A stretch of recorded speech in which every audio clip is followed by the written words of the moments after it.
আমি বৰ্তমান উপস্থিত আছোঁ লখিমপুৰ জিলাৰ বিহপুৰীয়া বিধানসভা সমষ্টিৰ ধলপুৰ মৌজাৰ এভাগ নামঘৰত।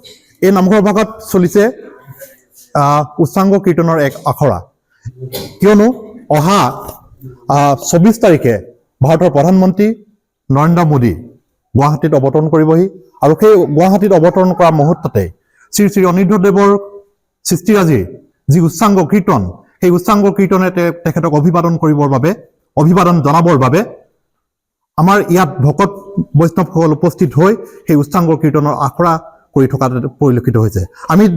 আমি দেখুৱাবলৈ যত্ন কৰিম ইয়াত কেৱল লখিমপুৰ জিলাৰে নহয়, বিশ্বনাথ, ধেমাজি আৰু লখিমপুৰ জিলাৰ যি শ্ৰী শ্ৰী অনিৰুদ্ধদেৱ মায়াময় সাংস্কৃতিক সমাজৰ যিসকল ভকত বৈষ্ণৱ, সেই ভকত বৈষ্ণৱসকলে ভাৰতৰ প্ৰধানমন্ত্ৰীগৰাকীক অভিবাদন জনাব, আদৰণি জনাব। আমাৰ মাজত উপস্থিত আছে এই নেতৃত্ব বহন কৰা এই দলটোৰ বয়োজ্যেষ্ঠ অভিজ্ঞ ব্যক্তি লোহিত বৰুৱা। এই লোহিত বৰুৱাৰ পৰা আমি তেখেতৰ জানিবলৈ যত্ন কৰিম কিমানজন ইয়াত আপোনালোকৰ আমাৰ টিমটোত ভকত বৈষ্ণৱ আছে। আমাৰ টিমটোত আমি 36 জনৰ লিষ্ট তেখেতসকলৰ আমি পঠাইছোঁ আৰু সেই হিচাপে আমি এতিয়া 2-3জন নাই, সেইকেইজনো আহিব। আমাৰ শিক্ষক কৰা মানে লোক, সেইসকল স্কুলৰ পৰা অহা অকণমান হেৰি হৈছে, 2-এজন আহিছে, সেইখিনিয়ে আমাৰ আগতে জনা বুজা টাইমবিলাক। গতিকে আমি সেইকেইজনৰ লগত লৈ আমি 36 জনৰ আমি নিৰ্বাচন কৰিম। মৃদংগ নহয়, খোল নহয়, মৃদংগ।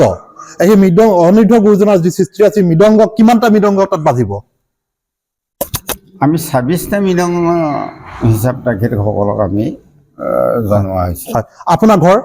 মোৰ বিশ্বনাথৰ। আপুনি বিশ্বনাথৰ পৰাও মানে? আমাৰ ককিনাথ চাৰিআলিত ঘৰ। হয় হয়। মোৰ নাম জগেশ্বৰ বৰা। হয়। গতিকে আমি আৰু ভকতৰ লগতে বৰ্তমান এই মৃদং ভাগ লৈ পেলাই আগবাঢ়ি থাকোঁ। অতি সুন্দৰ।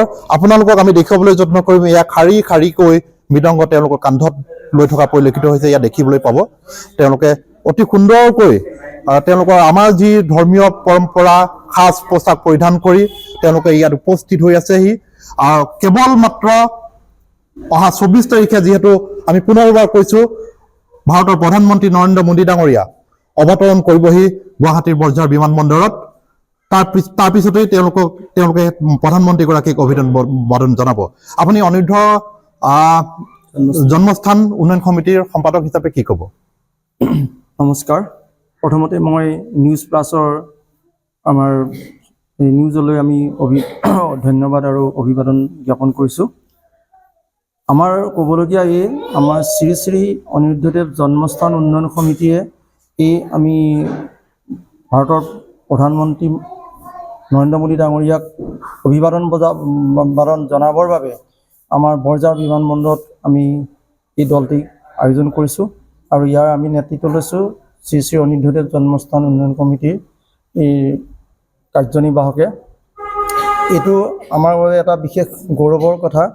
মহাপুৰুষ অনিৰুদ্ধদেৱ গুৰুজনাই সৃষ্টি কৰা মৃদঙৰ যি উচ্চাংগ কীৰ্তন, হয়তো সম্ভৱতঃ ভাৰতৰ প্ৰধানমন্ত্ৰী প্ৰথমবাৰৰ কাৰণে প্ৰধানমন্ত্ৰীৰ ওচৰত অভিবাদন জ্ঞাপন কৰিবলৈ মতা হৈছে।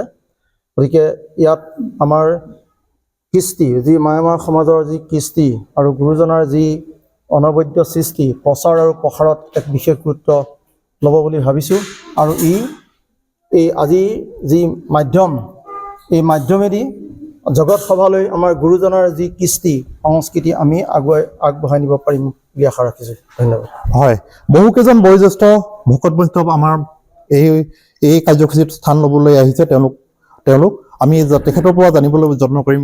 কি জনাব আপোনালোকে? প্ৰথমতে আমাৰ নিউজ প্লাছলৈ আমাৰ আন্তৰিক অভিনন্দন জ্ঞাপন কৰিছোঁ। আমি এই অনুষ্ঠানটিত ভাগ ল'বলৈ পাই আমি অত্যন্ত উৎসাহী আৰু আনন্দিত হৈছোঁ, কাৰণ প্ৰথমবাৰৰ বাবে আমাৰ ভাৰতৰ প্ৰধানমন্ত্ৰী মাননীয় নৰেন্দ্ৰ মোদী মহোদয়ৰ সন্মুখত আমি আমাৰ অনিৰুদ্ধদেৱৰ অনবদ্য সৃষ্টি মৃদংগ বায়ন আমি প্ৰদৰ্শন কৰিব পাৰিম। ভাবিছোঁ আমাৰ এই অনুষ্ঠানৰ জৰিয়তে আমি আমাৰ এই মৃদংগ বায়নৰ কৃষ্টি আমি জগত সভালৈ আগুৱাই লৈ যাব পাৰিম। যিকোনো খবৰৰ বাবে যোগাযোগ কৰক 7099017330 লগতে 7099017110 নম্বৰত।